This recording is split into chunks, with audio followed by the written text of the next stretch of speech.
Alright, so this is kind of a video to talk about volumes. 7.3 topics, and I'm not gonna spend a ton of time on any of these topics. I'm just gonna kind of do an overview with probably one, maybe two examples of each one. So we're finding the volumes. There's 4 techniques of finding volumes. There's cross sections, and then there's disc, washer, and shell. All 3 of these involve revolution. So we were revolving around an axis. Okay, cross sections we're not revolving around. We're just finding the volume using cross sections. So cross sections, first example, let's say I want to well, let's just say it's sine x from 0 to pi, and each cross section is a square with the base in the xy plane. Alright, so a sketch would be important here. We're going to go 3D. So this is my x, that's my y, and this is my z axis coming out of the paper. So y equals sine x is going to be just like this, and then it's going to continue, but we are only concerned from 0 to pi. So that's my area, and now we want to find the volume, where you have a whole bunch of cross sections that are squares that have a base in the xy plane. Alright, so here's my red pen. Here it is. Okay, so just to make a drawing of what one of those looks like.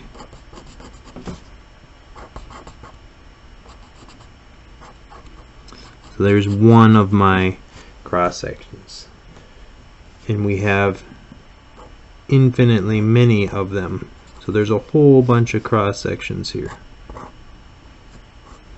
And if we add all of them up, we have the volume.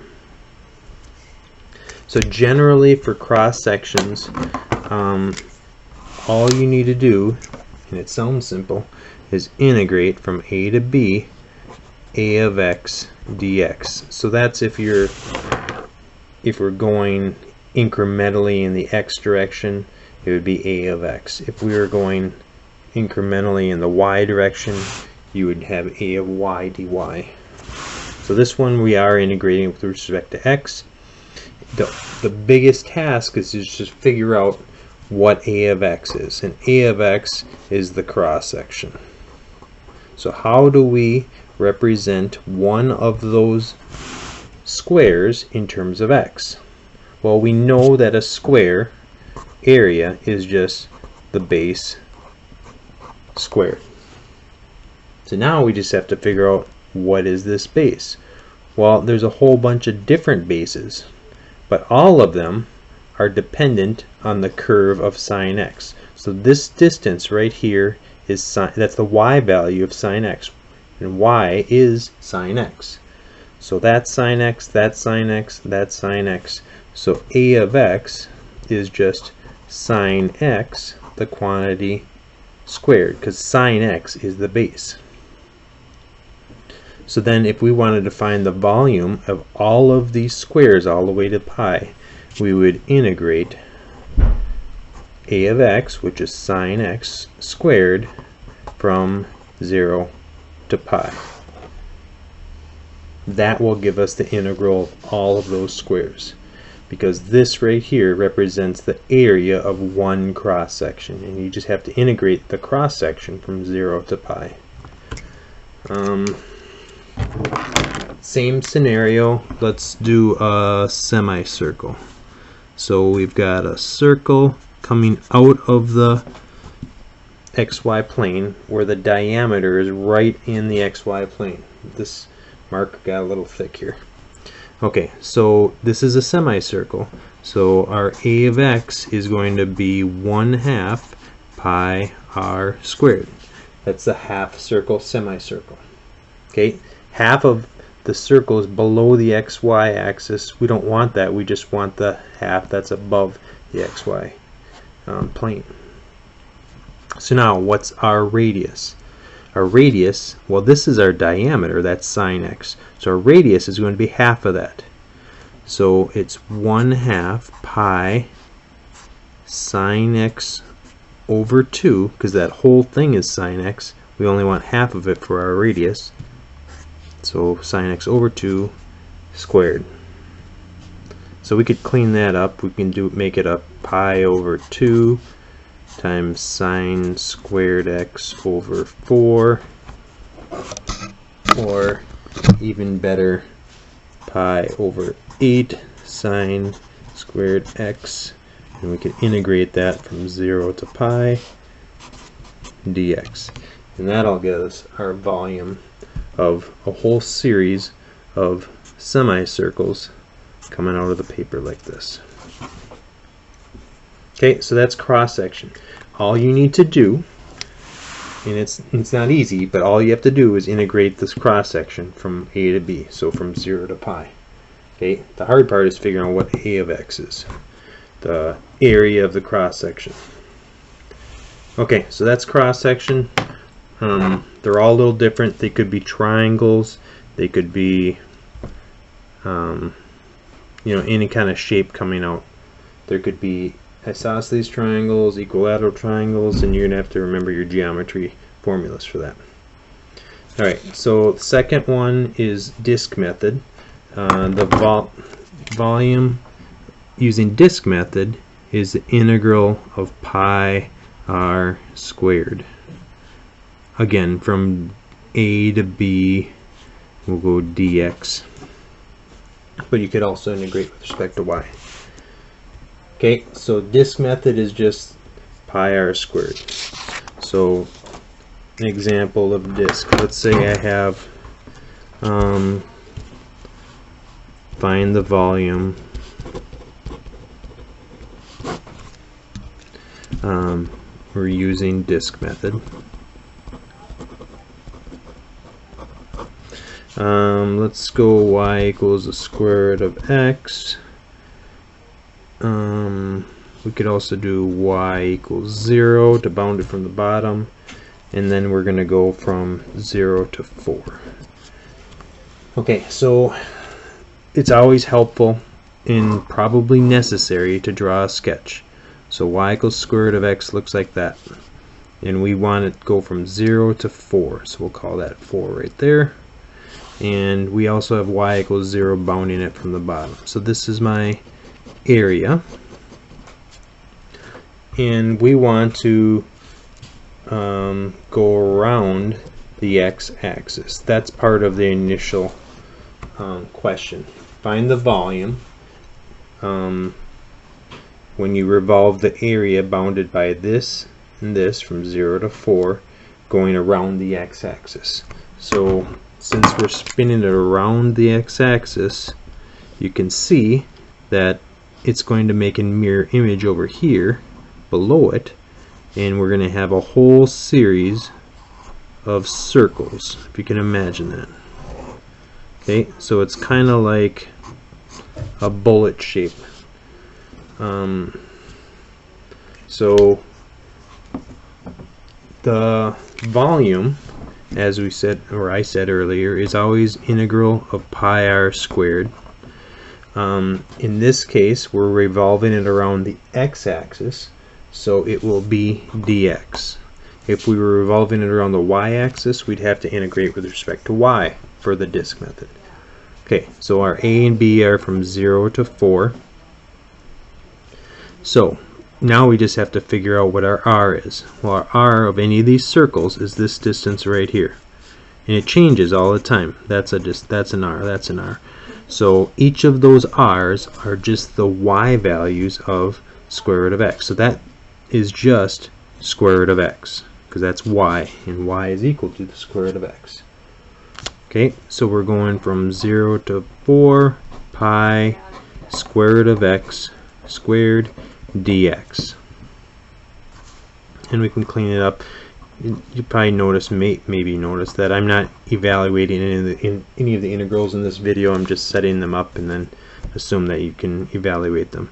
So this right here will get us the volume of that bullet because it's pi r squared. Notice the cross section of this is a circle, so you could think of it as integrating just a of x from 0 to 4, and our a of x is pi r squared.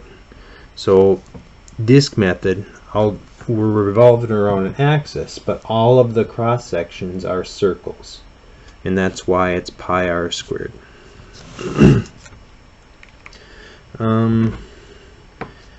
We could use the same equation. Maybe I'll use the same graph here, and let's say I want to bound it on top by y equals 4. Okay, so now I've got a gray area here, and let's say we want to revolve it around the y-axis. Okay, so again, we're going to revolve it around, and it's going to create a solid where each of these are circles going around the y-axis in this case. Okay, it's important to know that the disks are always going to be solid. There's no gap in it, and that'll make more sense when I talk about the washer method. So if I wanted to find this volume, since we're going around a vertical axis of revolution, we're going around the y-axis here, we're going to integrate with respect to y. So our integral is pi r squared dy, and we're going from here to here.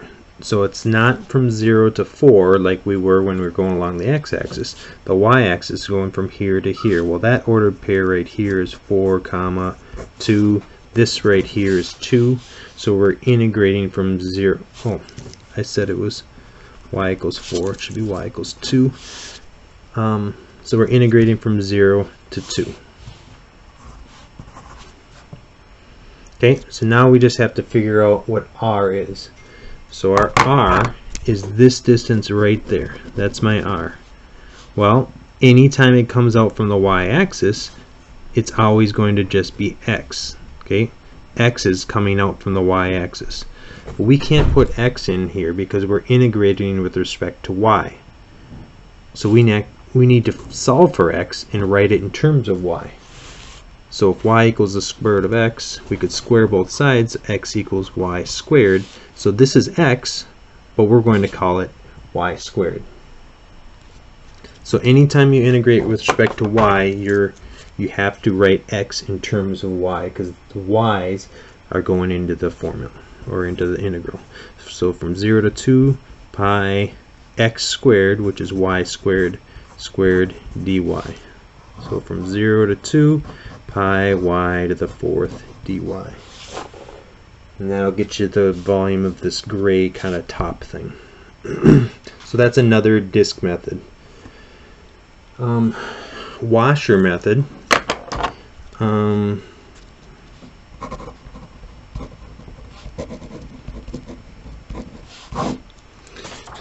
Is not pi r squared, but it's integral from a to b of pi big R squared minus little r squared dx or dy, depending on what you're integrating with respect to.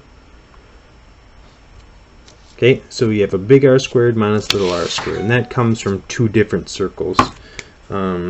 So let's say I want to find y equals x squared. We'll say y equals 4, and we'll say it's in quadrant 1, and we're going to go around the x-axis. Okay, so we're going to revolve the area bounded by y equals x squared, y equals 4 in quadrant 1. So I could have said x greater than or equal to 1, y greater than or equal to, 0, and y greater than or equal to 0. I'm just saying quadrant 1. And we're going around the x-axis. Alright, here's our sketch. Y equals x squared, y equals 4. We're only in quadrant 1. So here's our region. And we're going around the x-axis. Okay, so now you can see that if you revolve that around the x-axis, this is not going to be a solid. It's going to have a hole in the middle, if you can imagine that. So it's not going to be solid. There's going to be a space in the middle. Okay, so that will require the washer method. You can't use the disk method here because it's not a complete solid. There's going to be a hole. So what you need to do is find the volume of a big circle and then subtract the volume of the little circle. And we can do that. You don't need to do two different formulas or integrals. You can find just big R and little r. Okay, so it's integral of pi big R squared minus little r squared. We're going around the x-axis, so it's going to integrate with respect to x. Any horizontal, if we were going around this y equals 4, if we were going around this, you would be integrating with respect to x because it's horizontal. And we're going from here to here. So this ordered pair right here is 2, 4. Because if I plug 2 into the equation, I get 4. So we're going from 0 to 2. Now we have to figure out what our big R squared, or our big R is, and our little r. Well, our big R is this distance where you go from the axis of revolution all the way to the outside boundary. Well, that distance is always going to be the same. That's always going to be 4. So from 0 to 2, pi 4 squared minus, and this is my little r. Well, that's changing all the time, but it's the y value of this. This is y, this is y. Anytime you come up from the x-axis until you get to something, it's the y. Well, we can't write y there because we're integrating with respect to x. So rather than putting y in for r, we're going to write y in terms of x, which is x squared dx. And that will give you the volume of this region revolved around the x-axis. You have to find out what big R is, and that's the distance all the way to the outside boundary, and little r. So you can think of it as this is one cross section is a washer, where you've got the big circle, which is this radius, which is 4, and you've got this little circle, which is this radius, which is x squared, or y. And that's why they call it the washer method.